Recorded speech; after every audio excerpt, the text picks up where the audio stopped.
What's up, everybody? Welcome to BaDumBizz. Anthony Freda here. So, this is the episode. It's just me this time. I've had, I've had guests the last, it's like 5 episodes maybe. I did 10 of them already, so which I'm very proud of. I'm happy with all the episodes. So I wanted to do one by myself. I haven't done one by myself. I had so many guest episodes that I wanted to just get them out and share them to you guys. Because my show is that much better with all the guests I've had on. So, let me thank some of the guests actually. So here I'll thank them. Lawrence Haber, thank you, sir. Bass player extraordinaire. He's going to be on again. You guys are going to hear from him very soon because I've done 2 episodes with him. I have so much content with Lawrence, so I'm excited to share that with you guys. Next up, Matt Pelosi. Thank you, Matt. Thank you for being on. Matt's killing it right now. Matt Pelosi, at Matt Pelosi. You have to go check him out. He's killing it right now. Great producer, great musician, great dude overall. I think, what was the next? I'll just, off the top of my head, I guess. But Kat London and Rich Aveo, the power couple, the dynasty of talent. Thank you both. You're 2 of my best friends, but it was those 2 episodes that I put up. It was 2 episodes because it was like a 4-hour conversation, and I was able to cut it down a little bit. Thank you guys. That was such a fun episode. To first of all, it didn't even feel like work. I remember this was months ago, and I just remember it didn't even feel like work to do that episode, and it turned out so well. And Kat and Rich are actually killing it in the pandemic quarantine game. They have their they're performers for a living, so they got into gear as soon as they could, and they started doing live stream performances from their home studio, and their crowd, their actual regular crowd would like join in and to watch the stream, and then they would take like they usually do, they would take requests, and so nothing really changed other than nobody's in the same room. But I've seen it quite a bit because they have over 20 days of of content. It's such a great show. Actually, I was watching a clip the other day that they shared with me where it was just pure hysterics. Kat was just she's so funny.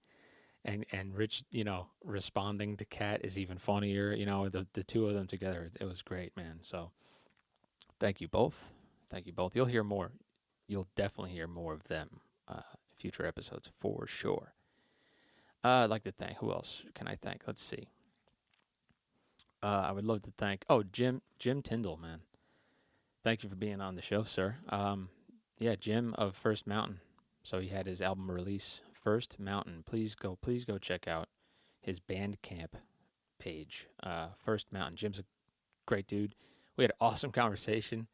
I'd like to have him on again, but in person. Actually, it's so funny, actually, now I'm thinking about it, is you guys heard Lawrence in person episode, in person podcast episode. Matt Pelosi, same thing, in person.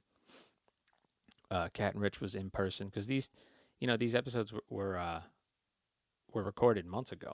I've been recording episodes since maybe October of 2019, so it's now May of 2020. So I've just been sitting on this for months, and I figured I'd just get a bunch of episodes under my belt. That way I can do a weekly post. I actually started posting this probably like right, maybe the weekend when the quarantine started, maybe, I think. I don't even really remember how long ago that was, but maybe over 2 months ago. But I was ready to do it. I had everything ready. It was really cool to be able to, you know what I mean? Especially everybody's home. I feel bad. A lot of people don't know what to do themselves. I'll get into that in a second. I just want to continue to send my thank yous here. Let's see. And then I got Will Lewis. He was last week's episode. Last week's episode with Will Lewis of Phantasmaphonic. I got to tell you, man, that was one of the best. I'm so proud of that episode, and I got to give it up to Will. He made that episode. He made that episode uh, so interesting. He's a great speaker. Tells great stories, genuinely. That felt like a conversation. It was cool I was able to like sit there and witness the episode, you know, take place as it was going, and then also participate in it, which was so cool. So yeah, Phantasmaphonic, he's back. That's how I think of it. He's back because we talked about on the episode. Will, man, for the last couple of years has probably the last 2 years maybe. He created Phantasmaphonic and started releasing his own songs, own content with video and performance, and he would do a song a week, and he did it for like 35 weeks in a row.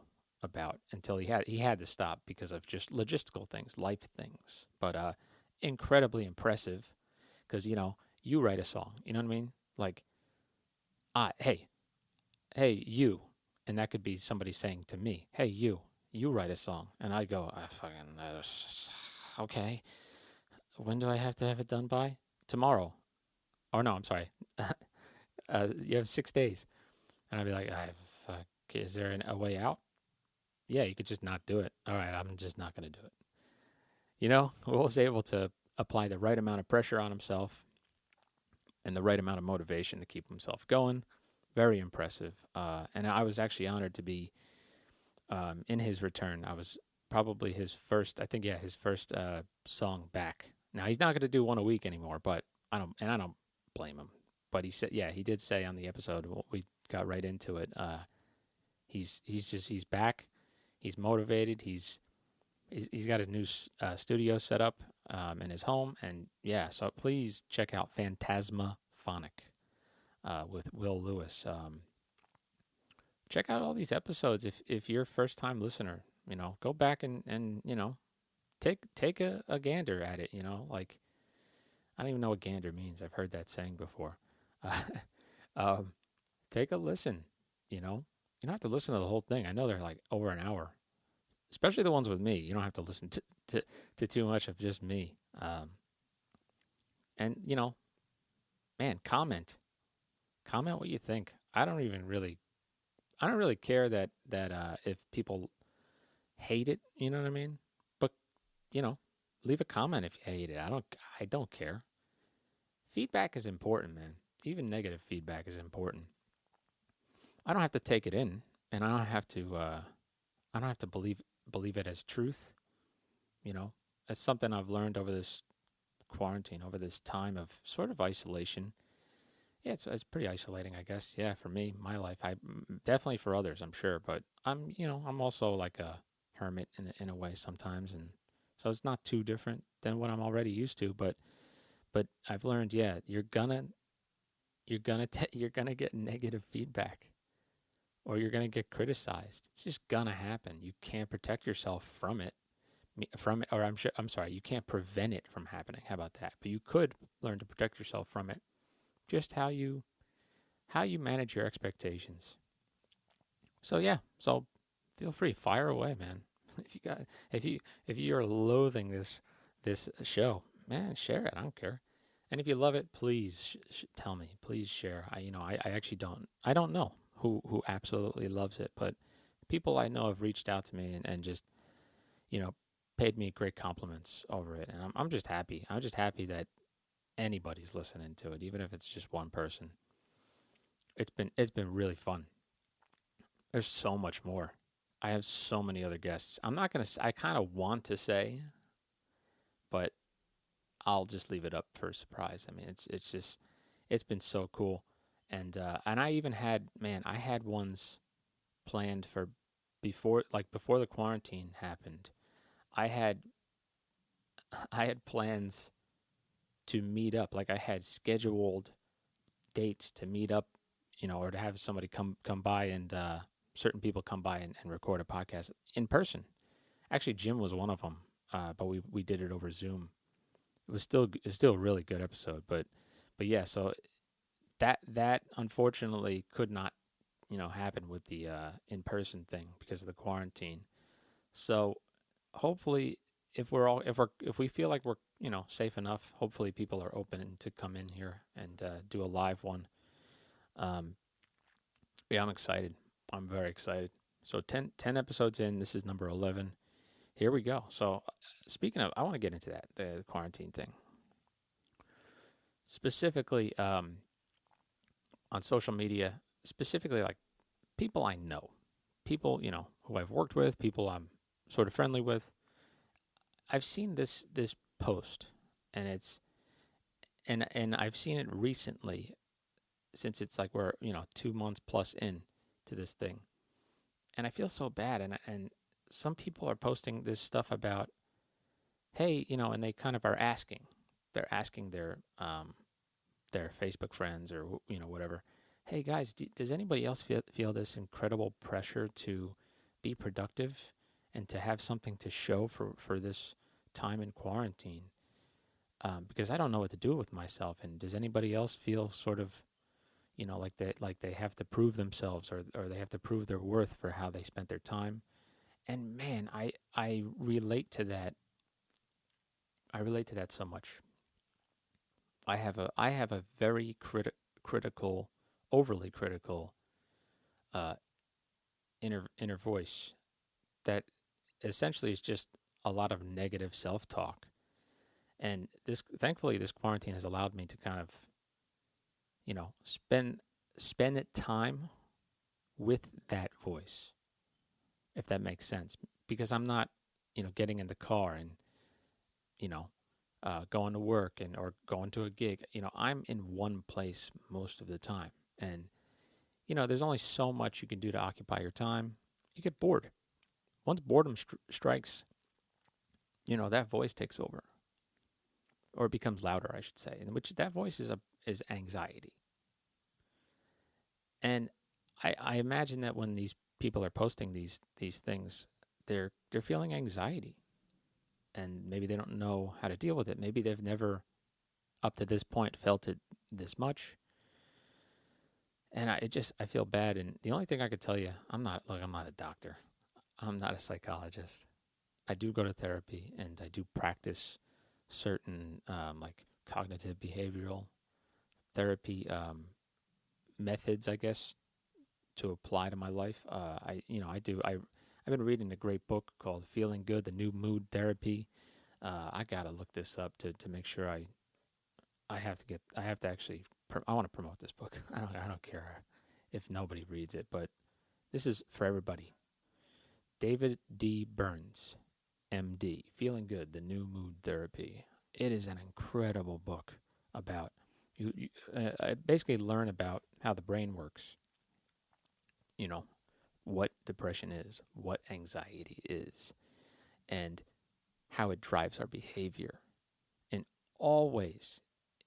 How we interact with people, how we react to criticism, like I was just saying before, how we hold ourselves up in comparison to people, and in the book, he really, really, with great language, breaks down and convinces you that there is no danger. They're just thoughts, right? But doesn't stop there, of course, and just goes into this great detail of you actually, and proves to you that it would be like this. It would be like if you've never seen the color green because you don't live near grass. You don't have, let's say you never had a screen to look at with TV. You've just never seen the color green. I don't know, I'm making this up, but hypothetically, if you hear about the color green so much, have you ever seen this? Oh, I've been years ago. Oh, I've been there and I saw this green grass just for miles, and it was so beautiful and blah blah blah. You're gonna try to pick. You're gonna try to you're gonna try to like visualize that color, but without seeing it, right? And let's say let's say you convince yourself that the color green is just another form of like blue and gray or something like that, right? And you are telling yourself this is what green is. You're so sure. That's like you convincing yourself that this anxiety is is this anxiety is controlling me, or I have this anxiety and this is what life is like now, or this depression, this is what life is like now. And what comes along with that, right? Like inner beliefs of I'm I'm unworthy to the other musicians I play with. I'm unworthy to friendships with my coworkers, I'm not cool enough. They think I'm weird. These types of beliefs people will say, and I'm sure you've heard it, I've heard it a ton, and I've said it a ton. You'll say these beliefs that are absolutely untrue, right? But we believe them to be true based on very, very small events or experiences. And it could be just like somebody gives you a weird look, right? And you believe it, and you repeat it, and it becomes part of your story, right? I don't know why I said that thing about the color green. I don't even know where I was going with that. I hope you're following still. So this book, he basically he convinces you that the actual truth is that those thoughts are not have no basis in reality at all, and that you can absolutely reestablish truth, your truth. And a lot of it is just trimming fat, right? It's just cutting the weeds, and clarifying who you are, who the truth of who you are is, right? You are your thoughts because you habitually, constantly reinforce those thoughts. Your anxiety is actually thoughts. They're being thrown at you constantly. And that, to me, could be like, hey, you got to mix this podcast before tomorrow. If you don't do it, you're a failure. Like something like that, right? But I don't necessarily hear that right away, but I feel the anxiety, and that thought is behind that anxiety. And he helps you figure this out first, which is what am I telling myself? What lies am I telling myself? Then he walks you through, tells you how to disprove those thoughts. And then once you're able to do that, the anxiety kind of subsides. And then now you reestablish new thoughts that are based in reality. Now, this becomes a constant effort because, your anxiety is just impulse. It's your brain's way of protecting you, right? Fear. If you are scared of something, your brain just goes, oh, okay, all right, alert, anxiety. Here's anxiety, just to get us to safety, right? But the brain doesn't know that, the quote danger was just being very close to a lot of people in a bar, let's say, and the social anxiety hit. I'm not safe, and let's go find a quiet booth somewhere far away from the big crowd. Oh, there's one. All right, I feel so much better. That's very convincing. However, there's no basis in reality for that, right? You are absolutely safe around those people. And don't get me wrong, in those moments, it's incredibly difficult and it feels impossible to control that anxiety, and you can't ignore it, right? You actually have to do some work to work through it. And it's valuable work. It's not even that hard. You just have to practice it. I guess it would be like, no, it's not that different than an exercise routine, that you hold to yourself, which is like, all right, I'm going to get up and I'm going to do these yoga stretches, and then I'm going to go into some light cardio today. And if you stick to that every day and it becomes just a part of your life, just like brushing your teeth, um, and showering and washing your face and all that, um, this will be that, right? But maybe more often. However, you get good at it, just like anything. Just it's a skill. You get really good at it, and once you get good at it, you have to think about you're a glass of that can be filled with something, and you're constantly filling that glass with negative thought water, ugh, dirty negative thought water, and you believe that's all that glass is filled with, and you're never going to see fresh water, and that's completely bullshit. And so you finally, eventually, are able to catch yourself starting to put that negative thought, dirty water, and then stop yourself, and that's powerful. So anyway, I'm promoting a book I'm not even going to make money on, which I don't care actually, but it's kind of funny to think of myself doing this right now. I have no stake in it, but I want people to feel some relief, especially those people who are feeling this pressure to be productive, during this quarantine. Because let's talk about the truth for a second. Nobody saw this coming. Nobody, even if meaning I mean like nobody saw this coming in terms of how life would be like. And then specifically to you, my life hasn't been that bad. Let me talk about this for a second. All right. So look, I've been doing this recording thing for years. This recording thing, this home drum recording thing. Probably in 2014, I bought my first interface and my first mics, and started recording myself just to hear myself play, because I wanted to get better, right? So how better than to listen to yourself play and go, oh, okay, that's not actually how I thought I sounded. So okay, I have to work on, I have to work on my pocket when it's tempos like this, maybe like.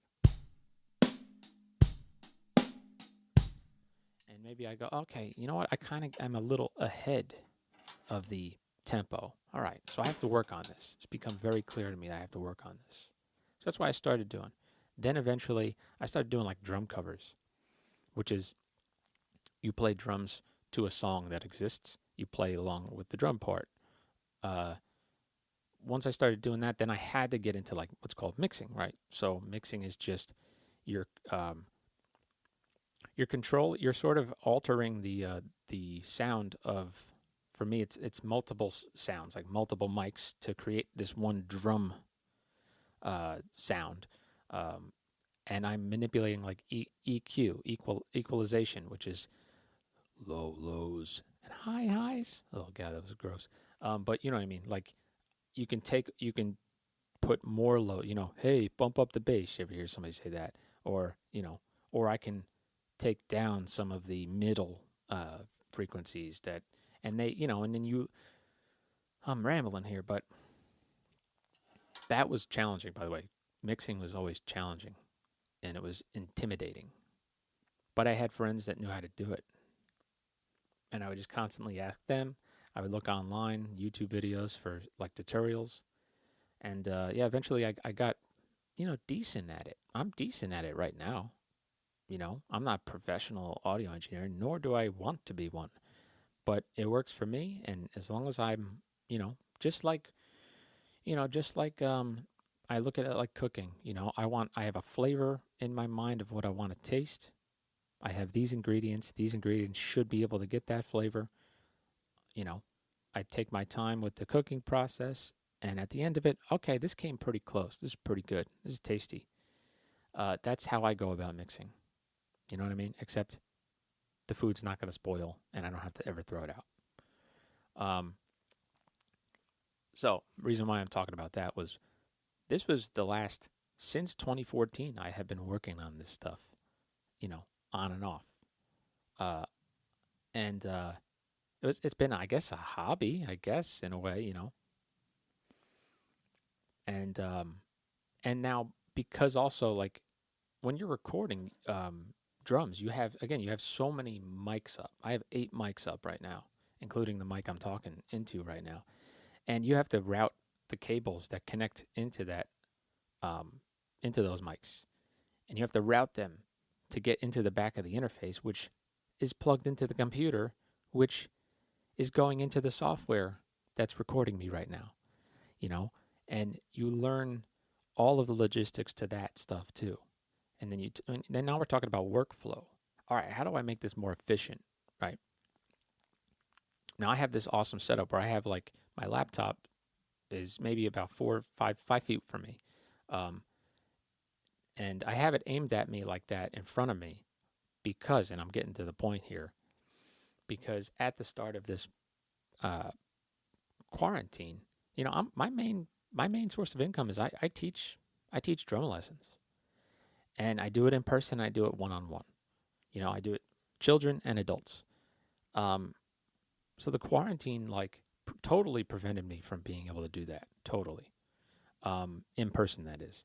So thankfully, the school I work for, we kind of saw this coming, or I should say, the owner and the owner kind of saw this coming and kind of made a plan and sort of, kind of like convinced us to prepare for it. I should say, and he did it effectively.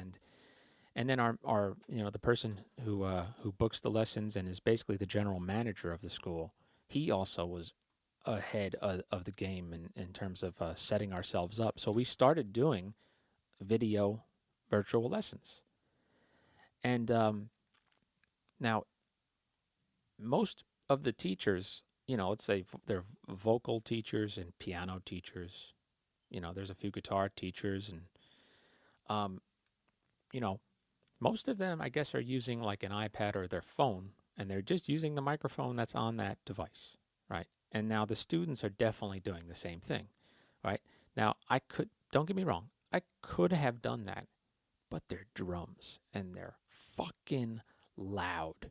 They're absolutely too loud for the microphone that's on your phone or on the iPad. So, and even the microphone that's on my MacBook right now, too loud for that, right? And we were using Zoom software for these virtual lessons. So I was like, well, hold on a minute. Let me see the Zoom software. And I went into the MacBook Zoom app, and I'm looking, and there's audio settings. And I'm like, oh, I can use my interface? Oh, no shit. Oh, dude, this is going to be fucking awesome. So I set up the MacBook right in front of me like I was talking about because of the camera on the MacBook. Camera's aimed at me right in front of the kit. You can see everything I hit with the stick. And then just like this podcast setup where I have a mic right in front of me, that's how I communicate with my students. I talk into the mic, and then each drum has a mic on it, and then a couple, 2 mics above the kit to capture the cymbals and all that.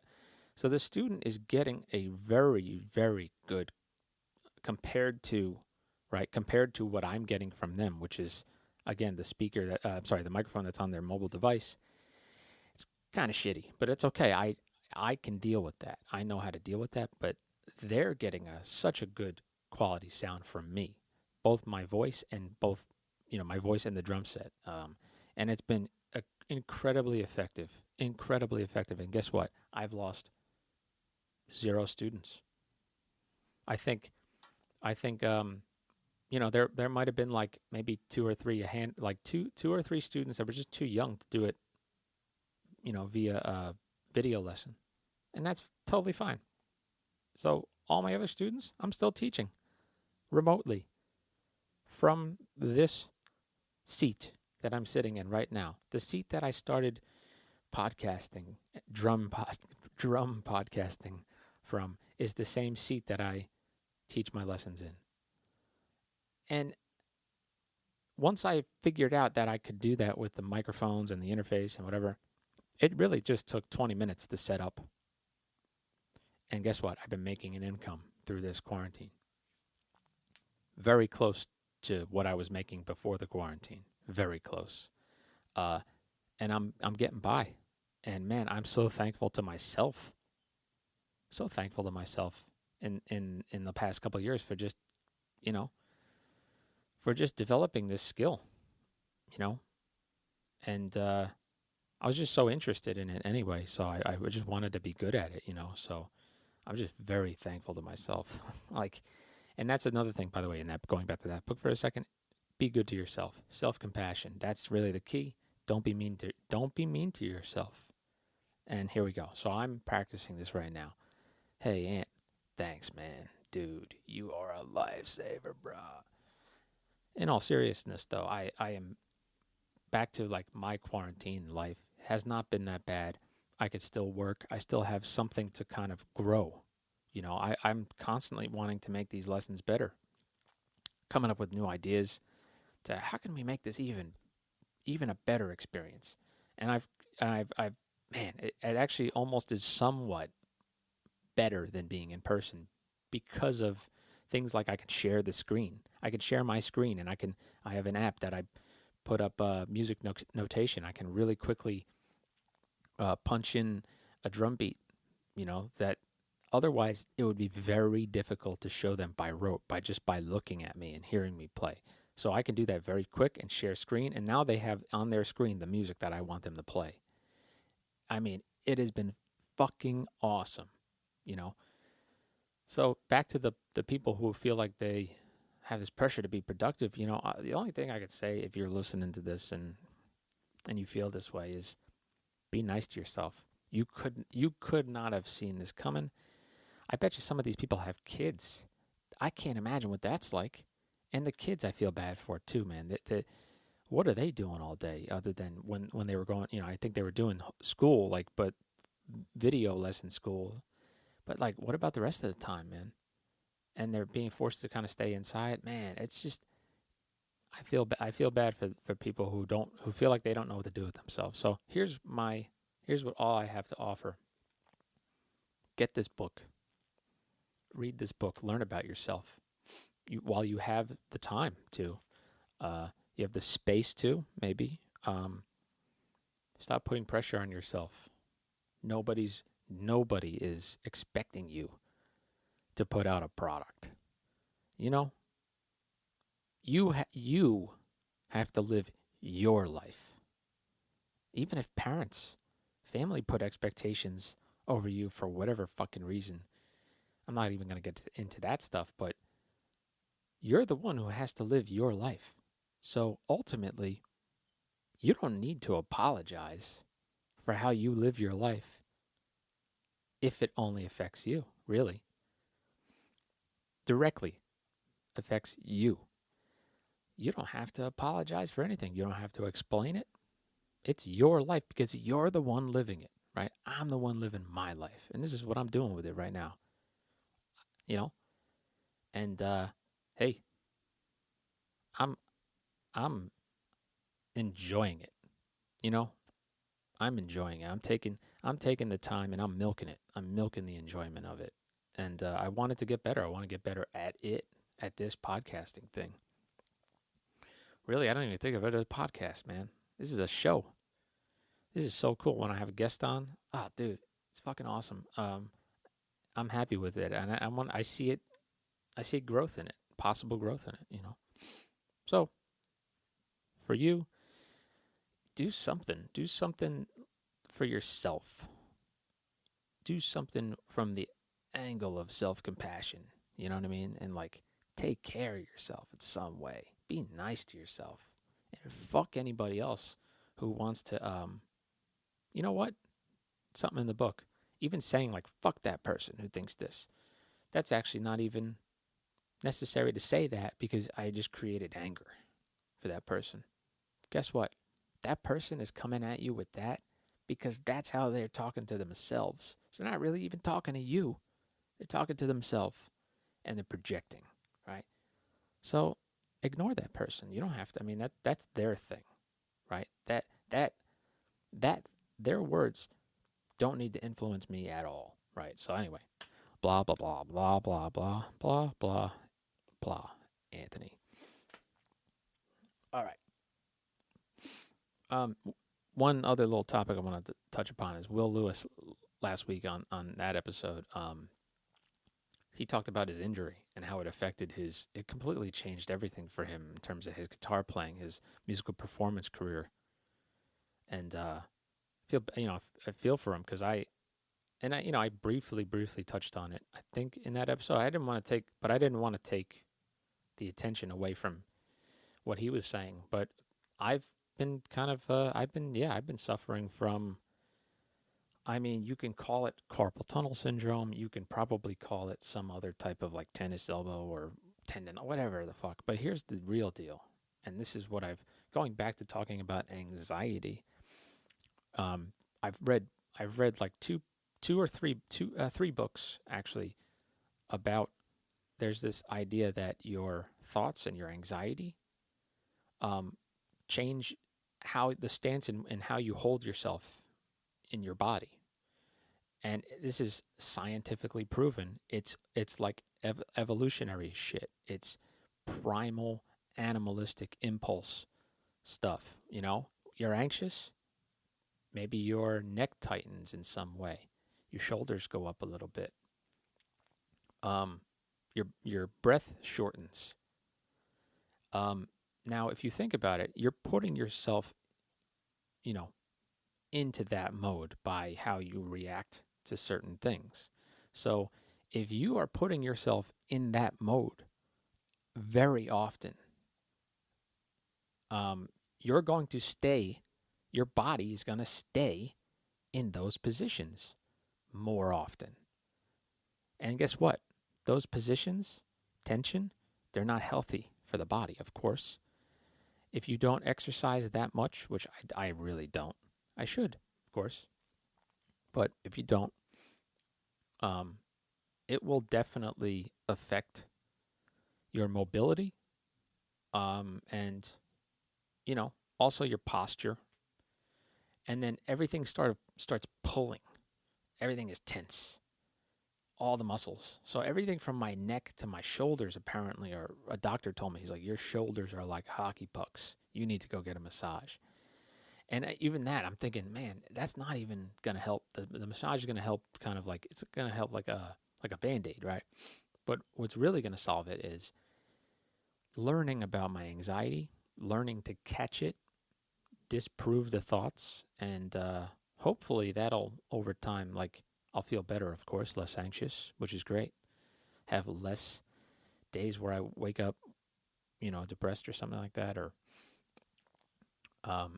but yeah, I think also physically I'll feel better because it really has in the last, it's been like 5 years of this, where number one, I had to quit performing, like for real. I had to fit. I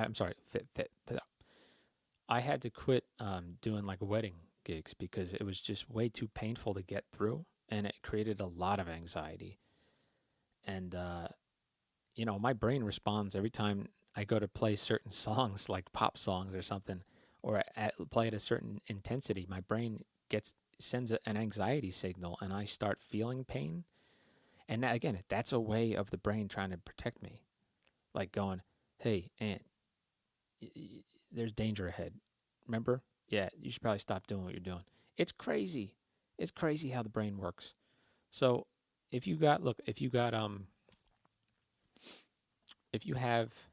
what's it called, carpal tunnel or any type of tendonitis where it makes it hard for you to play drums or your instrument, guitar, piano, what I suggest is obviously go see a doctor, of course. Don't fucking listen to me first. However, read a little bit of something. Learn about it. Like you're experiencing it, right? But it's not killing you. Let yourself know that, by the way, it's not killing me. Let yourself know this is not going to be forever, because I can change this. I can affect change on this pain that I'm feeling and how I generally feel, and go learn about it. So I'm going to real fast find this book. Let's see. Oh, man. Well, I'm going to keep talking while I'm doing this. I'm going to skip that. Yeah. So anyway, it's very difficult sometimes for me to practice drums, and I have to really be mindfulness is what really the word is, mindfulness. Without the whole Buddhist stuff, mindfulness is your ability. Check this out. Right now, I'm sitting on my drum set talking into a mic, right? mindfulness is, in a weird way, in my brain, looking at the scene of this objectively and without judgment, without feeling a good or bad about it. Just totally neutral and just sort of factually looking at what's actually happening, right? And you could do that with the pain that you feel. It's very difficult, takes concentration, but you could do it with the anxiety you feel, the depression you feel, right? You could do that, man. And it's, anyway, mindfulness is extremely helpful, man. Mindfulness and just a general idea of mindfulness is sort of zooming out from the feelings that you're feeling and looking at them as though you're like a scientist in a lab and going, and your colleagues next to you, what do you guys think about what we're looking at right here? What do we think is going on? Well, and then you have this intellectual inner conversation with yourself about what's going on. Very helpful to sort of disconnect from the pain, especially if it's pain, All right. Just hopefully this is helpful, man. Hey, my anxiety's going off right now, going like, this is a boring episode, and nobody wants to listen to this shit. Aren't you a drummer? Shouldn't you just be playing beats? See? And I can't even tell it to shut the fuck up because that's not helpful, right? Even though I want to, I'll be like, yo, shut the fuck up. Can I just do my episode? The answer is yes. I can do my episode. All right. So I talked about that. Cool. The Mind-Body Prescription is the name, by the way, the name of this book that I mentioned before. So I think the name of the author is a doctor, so he has medical experience. And yeah, I think his name is John Sarno. Is that his name? Let's see. And thanks to Rich Aveo and Kat for telling me about this book. Yeah, John E. Sarno, MD, The Mind-Body Prescription: Healing the Body, Healing the Pain. It's a fantastic read. Again, just like the other book I talked about. What I appreciate is the thoughtfulness of the language that they use, because they're doctors. Both of these dudes who I mentioned are doctors in some way. They're medical professionals, and medical professionals, sort of what I just said, are able to kind of look at something objectively, right? So when they're writing a book, they're talking directly to the patient, really, in a way, or they're talking directly to a patient, maybe not their patient, right? And I mean by patient is somebody who's sort of in pain, looking to find some sort of relief from the pain. So both of these guys are very thoughtful on how they break down what they're talking about so that you can understand it and then apply it to your life. Two very, very good books. I would say the other book that's a great read, the name of the book is called Somatics. I want to see, I think it's Thomas Hanna, is that the name? Yeah. Here's the book. So, Somatics, Reawakening the Mind's Control of Movement, Flexibility, and Health. And let's see, the Thomas Hanna. Yes, that is the name of the author. Great, fucking great book. That's what I recommend. Learn about yourself, learn about your health. And then if you do decide to pursue some sort of regimented activity, whether it's working out, for instance, doing a daily workout, or meditation, practicing something, an instrument, whatever it might be. If you, I'm just going to say this, but if maybe not for everybody this applies, but I'm just going to say a general statement. Being a drill sergeant to yourself probably not going to help you in the long run. It might do damage. You know? You should allow yourself to fucking suck at something. You know? That's probably the best thing about this quarantine is if you've worked a 9 to 5 and you work in the corporate world, you're not sucking on the tit to be able to, you know, you're no longer trying to appease somebody in the corporate world during this quarantine, right? Maybe you are remotely, but even they're not in front of you, your bosses or your authority figures. You're in your own home. You're in your own space, and you know, you don't really have to apply that type of let's say you have like strict, you know, employers or bosses, authority figures. You don't have to talk to yourself the way that they might talk to you or treat you. You know? Like, you can see those people, even though they're successful probably, you can look at them as damaged individuals too in a certain way that, you know, they don't see how they're treating people that work for them. You know, they don't know maybe the damage they might be causing certain individuals. So anyway, blah, blah, blah, blah, blah. Allow yourself to suck at something is what I mean. Like, be okay with not being perfect, man. Like, even me in this fucking episode, I'm kind of shitting on myself. And I'm also doing it from a comedic standpoint, too. Like, whatever, taking the piss out of myself. And I hope it's funny. But it does not have to be perfect. You know why? Because you can be like, 5 minutes into this bullshit, you could be like, yeah, this guy's boring. I don't want to listen to this. And what? Can I control that? Can I control that ever? No. I can't control that ever. So why should I let that thought drive how I approach doing a podcast episode? It's not going to help me, and it's not going to help any listeners, right? So, yeah, just be nice to yourself. That's the only thing I could say. All right. Oh yeah, I want to shout out.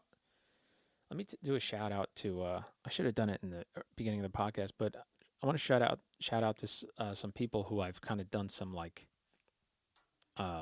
remote collabs with in terms of like recording, and so I'll shout out John Morrison, great guitarist, fantastic guitarist. He's a great dude too. Yeah, John sent me a track that he, recorded some bass and a lot of guitar on. Really, really cool tune. Really hip. And then he just kind of like a couple weeks back sent me just some ideas of, hey, this is kind of what I'm looking for. It would be great to hear you record drums on it. And I was like, sure, yeah, why the fuck not? I'm in quarantine. I got things to do, but not that much, And it was really fun to try to. It was a challenge, actually. It was a nice challenge to record a good drum part for that type of style. It's kind of it's in the jazz realm, but not like kind of swing jazz, but more. I don't even know. I don't want to label his music, but it's really unique and it's got a really good vibe to it. Really nice feel. So shout out to John Morrison. Thanks, man. We're going to be collaborating even more. He's going to be on the show too. Josh Craig. Shout out to Josh Craig. Man, Josh is just he's a hell of a unique individual, man. That dude's got he's got his paws in so many different avenues. Every time I talk to him, he's working on some sort of like 3D type of video. I don't even know what he does, and it's so interesting to hear him talk about it. And he also does music. Of course, that's why I'm talking about him. Really good vocalist. He knows how to like improvise with. It's funny. Me and a couple guys, Jeff Little, Dane, Oscar. Josh would be the vocalist to this little group. We would kind of like improvise some music together, and and Josh would provide the vocals, and he would just improvise them, and it would be fucking awesome. It would be so good. So anyway, I sent Josh a couple folders of a bunch of just beats that I had sitting in a folder on my hard drive, and they were pretty good enough. And I said, yeah, man, you can use these as loops if you want or whatever. And he sent me back some, like maybe 3 or 4 tracks that he did, and he recorded himself. He produced something to the beats that I sent him, and then put vocals on top of it. And it's so fucking cool. It was really good to hear that shit. And we spoke on the phone, man. So shout out to Josh, man. Yeah, I've Will is one of the Will Lewis. We did that song Limitless. Again, sent him a folder full of beats, and he picked one, and he made something so beautiful with it. So cool, man. So yeah, there'll be more of that for sure. All right, and then I'm doing this thing for somebody who reached out to me, and it's like a drum cover, or it's like a music cover of a song, and it's, hey, doing this thing for this organization, and it's basically songs that songs that have a lot of meaning to me. It might be meaningful to others during this time, and so I chose Times Like These by the Foo Fighters. So yesterday I shot and recorded that me playing along to that, and it's funny. I always feel like that's high school me right there. There I am. That's what it felt like. It was so fun. I've been listening to a lot of Foo Fighters lately. I love that band. And Dave Grohl, of course, is my fucking hero. I wish he was on this show. Oh, what a dream that would be. Anyway, I'm gonna stop fantasizing, but yeah, I'm gonna be putting out that video soon. Hopefully, the whole licensing thing, I don't run into copyright issues. I have no idea how this person's gonna go about that, but either way, it was fun, and I got to practice mixing, like an intense, loud rock song, right? Like a Foo Fighters song, like Times Like These, and then mixing my drums so that they kind of can cut through all of that very thick, loud sound. And it has to do with EQ and how you work the compressors, and I grew from it. I've become a better mixer because of it. Because of this fucking quarantine, I've become a better mixer. Man, it hasn't been bad. I think I had about 2 or 3 weeks there, though, that the anxiety really crept up on me, and, hadn't processed certain, things that happened a while back. And yeah, man, you can't run from your problems. You can't distract yourself from your problems forever. So probably this quarantine, maybe for some was helpful. For me, it's all been helpful. The one thing I wish I could do is just first of all, socialize and, hang out with my friends in person. But yeah, the definitely I wish I could have guests.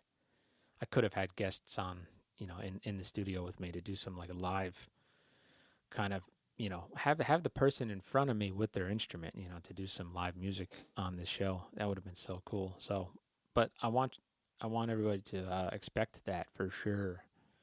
Expect that. That's gonna happen. All right. I've been going for almost an hour. Let's see.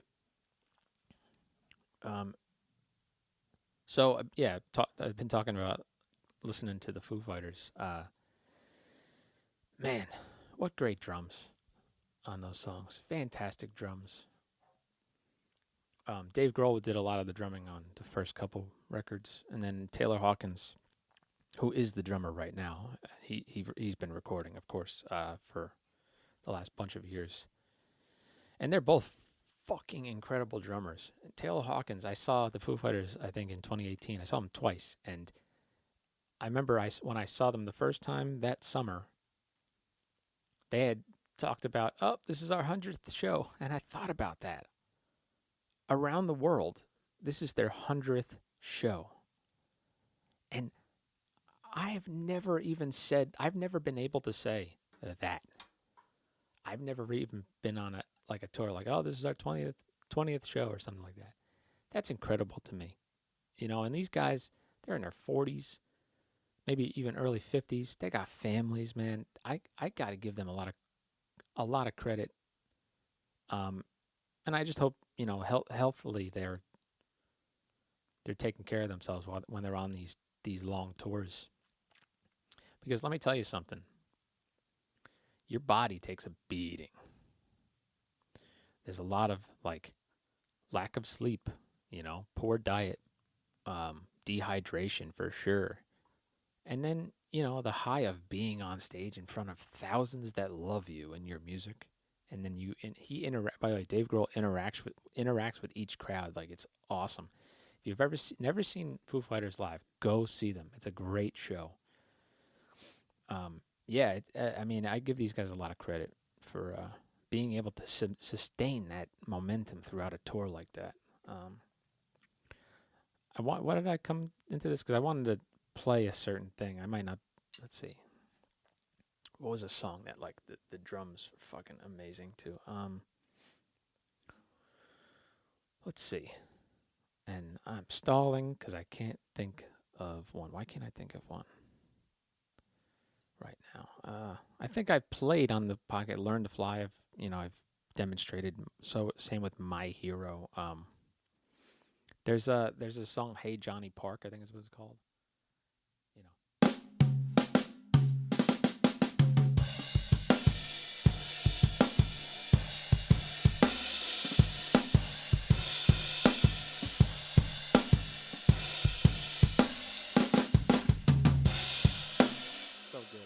So good.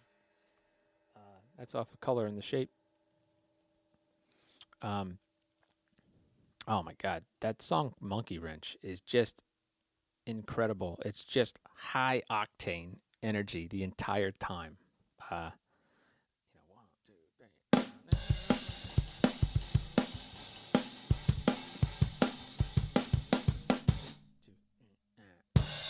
Whatever it is.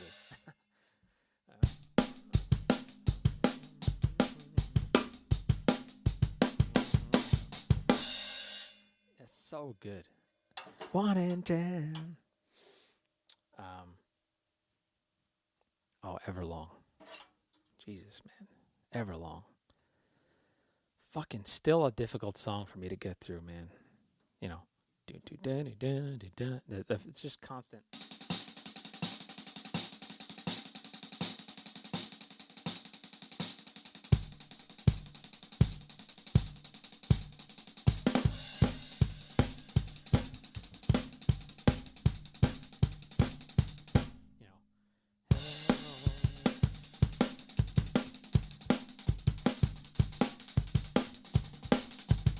So hard. You hear me shitting all over it.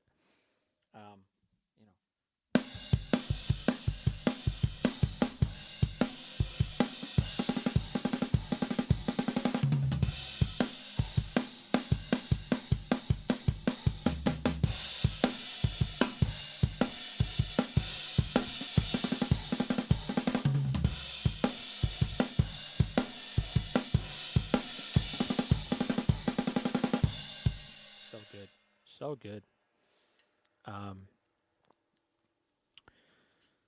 Let's see. Oh man, that song Breakout. You make me break out. Oh my God. That's a great song. And you listen to the drum part and how they came up with that part. And it's so fucking creative, man. Let's see. I want to play something.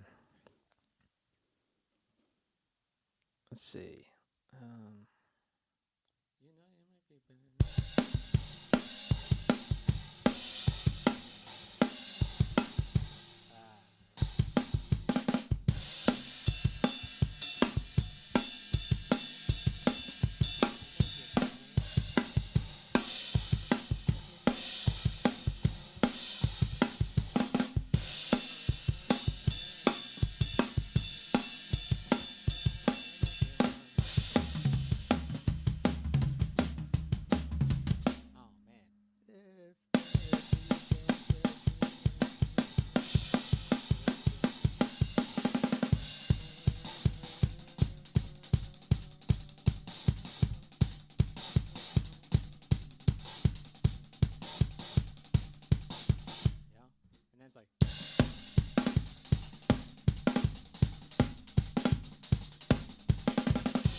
It's so well thought out, those drum parts, man. And by the way, I was trying to sing and like hum the melody. Sing. That was not singing. I was trying to hum the melody and play the drum part at the same time. I was just shitting my pants doing it. I gotta go wipe. Sorry about that. Let's see. They're deep cuts, man. That's quote deep cuts. That means that, if you don't know what that means, it just basically means the songs on the album that aren't the hits.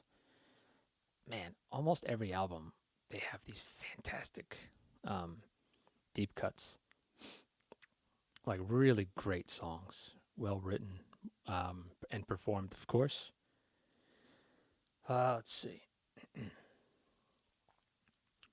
My Hero, man, talking about that song, that song still gives me issues, man. It's just constant bass drum, It's just like constant the whole time. One of my students I taught that song to a couple of years back, and he's a great drummer right now. For his age and all that, he's really good.